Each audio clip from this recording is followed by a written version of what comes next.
प्रेम से सेवा करो। आत्मा का कल्याण करने वाला गृहस्थ अपनी जीवन शैली में तीसरा परिवर्तन करे, प्रेम से सेवा करे। एक बार महर्षि रमन के आश्रम में कुछ रिसर्च स्कॉलर्स पहुंचे जो ईश्वर की खोज विषय पर शोध कर रहे थे।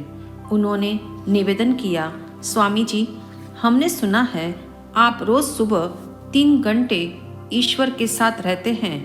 हम जानना चाहते हैं ईश्वर कैसे होते हैं, आप कैसे उनके साथ एकाकार हो जाते हैं।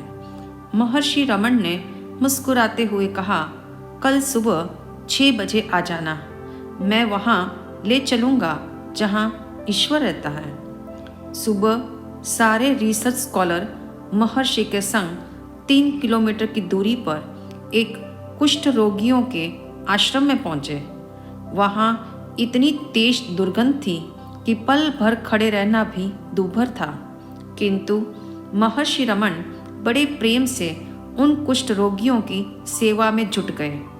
सबसे पहले उन्होंने सारे रोगियों के जख्मों को साफ किया, फिर उन पर मलहम लगाया।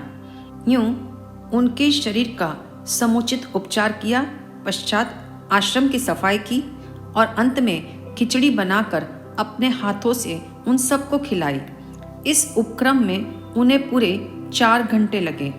आखिर रिसर्च स्कॉलर्स ने पूछा, स्वामी जी, आप हमें ईश्वर से यहाँ मिलाने लाए थे, किंतु इस आश्रम में ही आपने 3 घंटे बिता दिए। महर्षि ने गंभीर स्वर में कहा, यही मेरे ईश्वर है। यह सुन वे सारे स्कॉलर्स चकित रह गए और बोले, ये कैसे ईश्वर है? इन कुष्ठ रोगियों को क्या आप ईश्वर मानते हैं? स्वामी जी ने दृढ़ स्वर में कहा, यही तो मेरे ईश्वर है। मैं इन्हीं की शक्लों में ईश्वर के दर्शन करता हूँ। यदि तुम्हें सचमुच भगवान के दर्शन करने हैं तो मैं कहता हूँ, हर इंसान के भीतर ईश्वर छिपा है। उस ईश्वर के दर्शन कराने वाले दिव्य चक्षु ही सेवा है। स्पष्ट है, जो प्रेम से सेवा करता है वह कल्याणमुखी बनता है। वस्तुतः जन सेवा ही जिन सेवा है और प्रजा सेवा ही प्रभु सेवा है। आज देश हो या समाज, घर हो या परिवार, सेवा की कमी कहीं भी नहीं है, किंतु प्रेम पूर्वक सेवा करना दुर्लभ है। निस्वार्थ भावना से सेवा करना अति दुर्लभ है, किंतु ऐसी सेवा ही आत्मकल्याणी बनाती है। दरअसल सेवा कर्म नहीं धर्म है, कर्तव्य नहीं गुण है, व्यवहार नहीं सहानुभूति है। इसीलिए सेवा शब्द अकेला नहीं है, उसके साथ धर्म शब्द जुड़ा हुआ है। क्योंकि सेवा आत्मा का गुण है, स्वभाव है, इसीलिए उसका विकास भीतर से होना चाहिए। यदि सेवा को ओढ़ा जाएगा तो वह बर्डन होगा। जिसने अपने हृदय को इतना विशाल बना दिया हो कि प्रत्येक आत्मा के साथ प्रेम की स्थापना कर ले, वही सेवा धर्म का स्पर्श कर सकता है। अर्थात समानुभूति का संवेदन जिस हृदय में होता है, उसका सेवा धर्म का मीटर सदा ऑन रहता है। चाहे सेवा करने का निमित्त मिले या नहीं भी मिले, किंतु उसके भीतर सेवा की महक बनी रहती है। जब तक व्यक्ति स्वयं के लिए जीता है, उसका जीवन संकुचित रहता है, क्योंकि वह सिर्फ अपने शरीर के लिए जीता है। यदि सेवा करने का अवसर हो तो सेवा भी करता है, किंतु वह सेवा बुद्धि, तन और धन से करता है, तो उसमें उसका मन नहीं जुड़ता। जब तक सेवा का जन्म मन में ना हो, तब तक सेवा धर्म नहीं बन सकती। मन में सेवा की भावना पैदा होना ही मूल में सेवा का आधार है। तन और धन की सेवा में लोक व्यवहार भी सम्मिलित हो जाता है और अपेक्षा भी जुड़ जाती है। मन के उत्तम भावों का प्रभाव ही सेवा को पूजा बना देता है। तभी सेवा कर्म ही सेवा धर्म बन जाता है।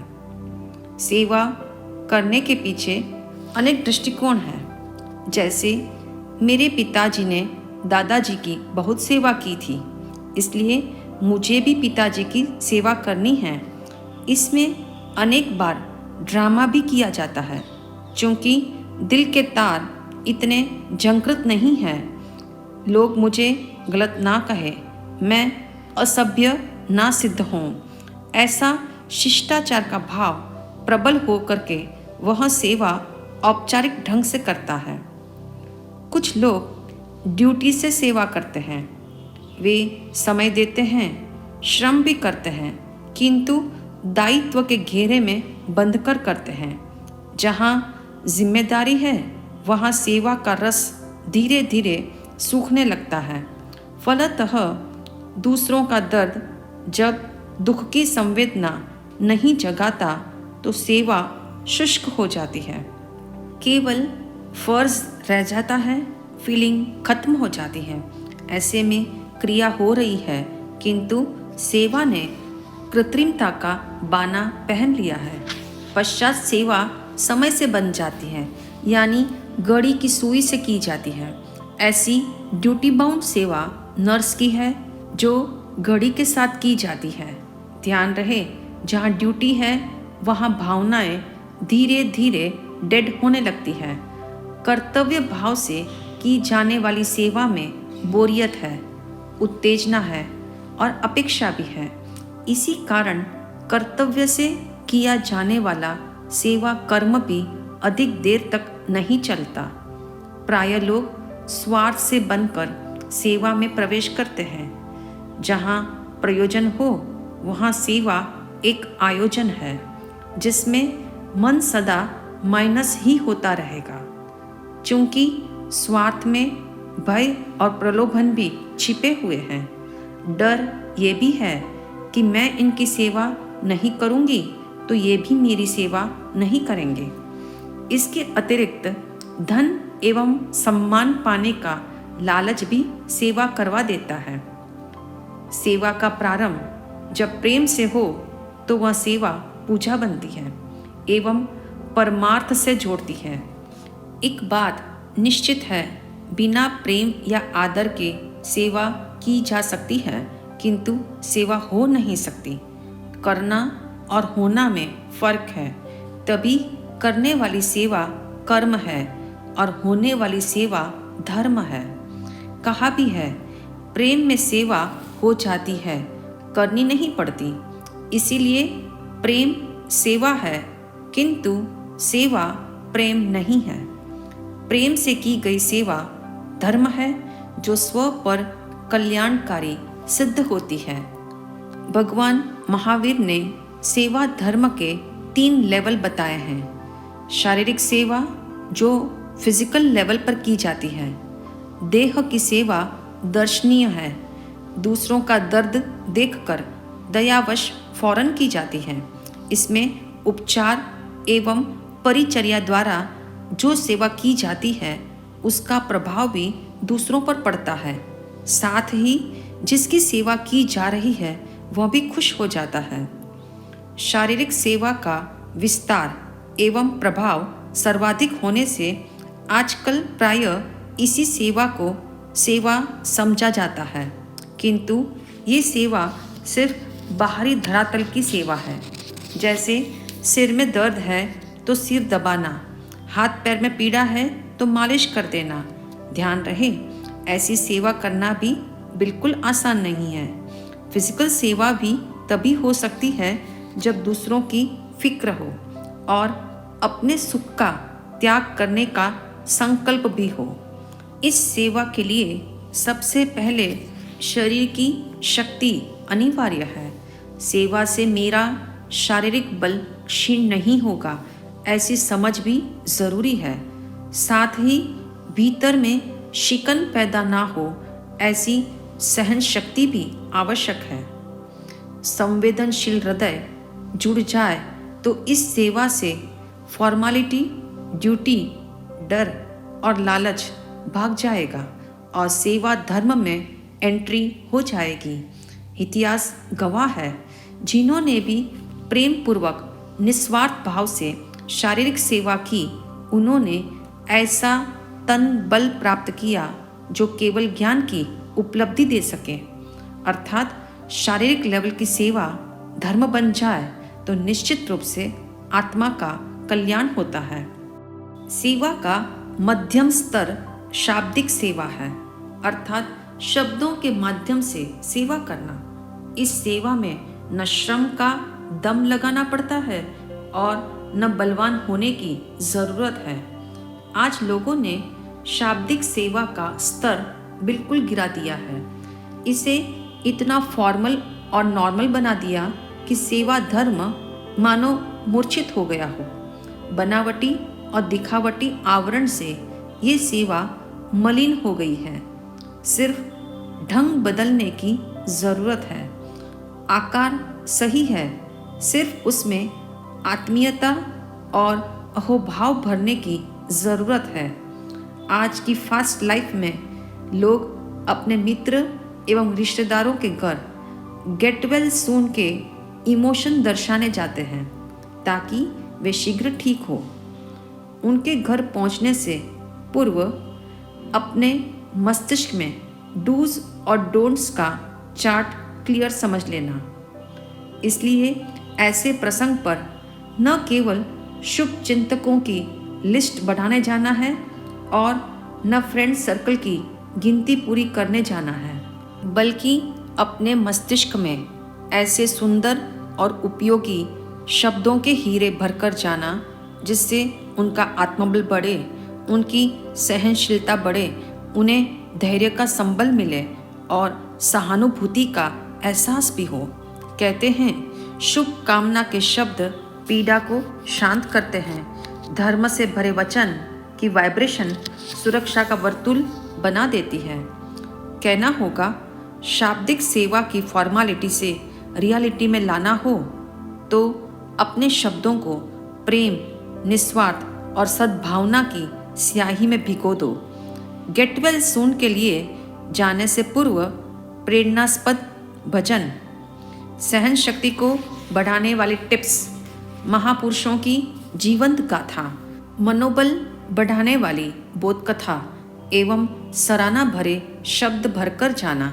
अपने मन को रिमाइंडर देना, मैं फॉर्मालिटी से नहीं जा रहा हूँ, शाब्दिक सेवा का पैगाम लेकर जा रहा हूँ। फिर चाहे सामने वाला बेमन से क्यों ना आपकी बात सुने, तथापि आपकी आत्मीयता एवं अहोभाव का ग्राफ नीचे नहीं गिरना चाहिए। सेवा धर्म का तीसरा लेवल अत्यंत महत्वपूर्ण, अदर्शनीय और अति सूक्ष्म है। मानसिक सेवा का संबंध मन से होने के कारण न शब्दों की ज़रूरत है और न शारीरिक श्रम आवश्यक है।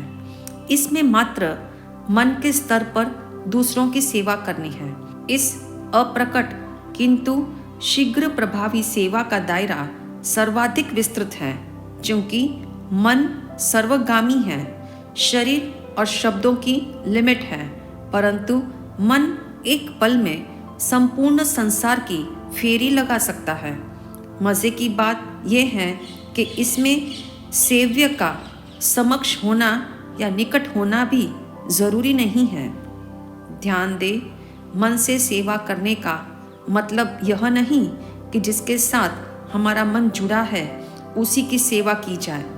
शत्रु हो या मित्र, अपना हो या पराया, हर प्राणी की सेवा का श्रेय मानसिक सेवा को जाता है।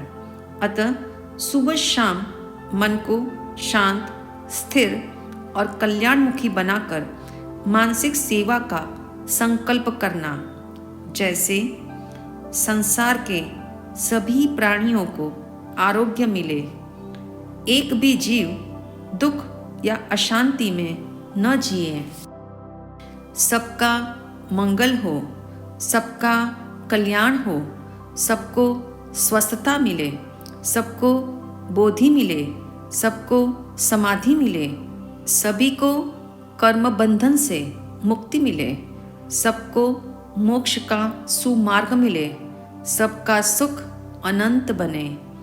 ऐसी अंतर्भावना जितनी शुद्ध, सुदृढ़ तथा निरंतर की जाएगी, मानसिक सेवा का दोहरा लाभ मिलेगा।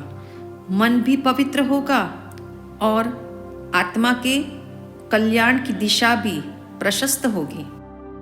सेवा धर्म का जन्म हृदय में होता है, परंतु प्रारंभ उसका घर से होता है। कहते हैं संत विनोबा जी के पास एक युवक आया और राष्ट्र सेवा हेतु आवेदन पत्र भरने लगा। जब मासिक खर्च के कॉलम में उसने केवल 300 रुपये लिखा तो विनोबा जी ने पूछा, क्या तुम अकेले हो? परिवार भी तो होगा, उन्हें क्या भेजोगे? युवक ने कहा, मैं किसी की परवाह नहीं करता। आपको नहीं पता मैं कितनी मुश्किल से यहाँ आया हूँ। मेरे माता पिता दोनों अपाहिज हैं। मैं उनसे अपना पीछा छुड़ाकर चुपके से यहाँ पहुँचा हूँ, क्योंकि मेरी बचपन से इच्छा थी कि मैं देश की सेवा करूँ। विनोबा जी ने फौरन उसका आवेदन पत्र फाड़ दिया और बोले, तुम पहले घर जाओ और माता पिता की सेवा करो। सेवा धर्म का रूट घर से शुरू होता है, जिसके आदि बिंदु माता पिता है। अतः सबसे पहले उनकी सेवा करो। प्रेम से सेवा करने हेतु सर्वजीव मैत्री की भावना को विस्तारित करो एवं निस्वार्थ सेवा हेतु सर्वहित की कामना रखो तो कल्याणमुखी अवश्य बनेंगे। आइए प्रतिदिन स्वयं को ट्रेनिंग देने हेतु एक टिप की प्रैक्टिस करें। मानसिक सेवा में सुबह शाम 2 मिनट डोनेट करो।